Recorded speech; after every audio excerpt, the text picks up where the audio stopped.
வர்றவங்க போறவங்க எல்லாத்துக்கிட்டையும் அடி வாங்குற எனக்கு அதே சம்பளம். விடிய உள்ள படுத்திருந்துட்டு நான் 6 மணிக்கு வேஷம் போட்டு வரேன், உனக்கு அதே சம்பளமா? 12 மணிக்கு வேஷம் போட்டேன், அப்பதான்டா விட்டாங்க. ஏண்டா 12 மணில இருந்து இன்ன வரைக்கும் வேஷம் எழுதிட்டு இருந்திருக்கிறேன். என்னத்துக்கு வந்தங்கிறதே மறந்து போயிட்டேன் நானு. தெரியுமா தெரியாது கூத்தாடுதா? ஏன்டா இப்படி பண்றீங்க? இன்னைக்கு பவளக்கொடி நாடகம் நானே சொல்றேன். இந்த பவளக்கொடி நாடகத்தில் நான் யார், என் பெயர் என்ன, என் விருத்தாந்தம் என்ன சொல்லட்டுமா? சொல்லு. சொல்றேன் வாடா. ஏனாச்சி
சேராம்பு தேசத்தை தகத்துடன் பரிமாரணம் செய்து வரக்கூடிய எனது பெயர் சேராம்பு மகாராஜன்.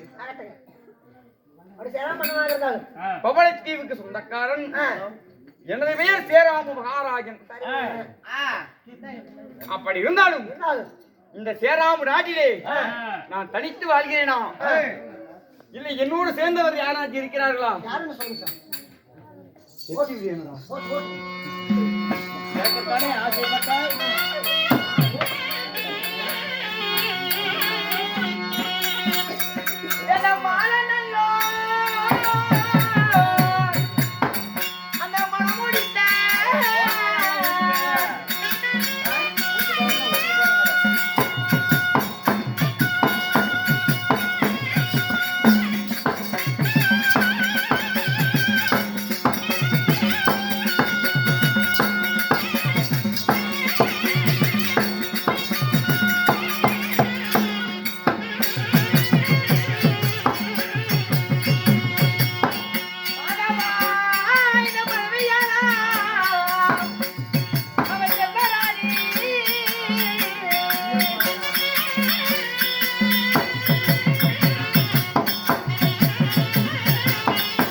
நான் கல்யாணம் செய்த மங்கை செல்வராணி. செல்வராணி. ஆமா, செல்வராணி.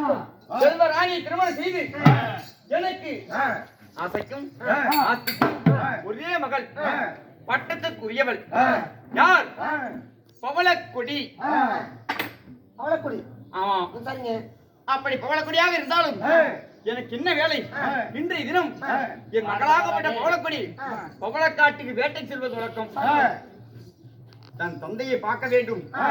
என்னை பார்த்த பிறகு அவர் பவள வேட்டைக்கு செல்வார். என் மகளை பார்க்க வேண்டும். போகலாமா? போயிட்டாங்க. புறப்படலாமா?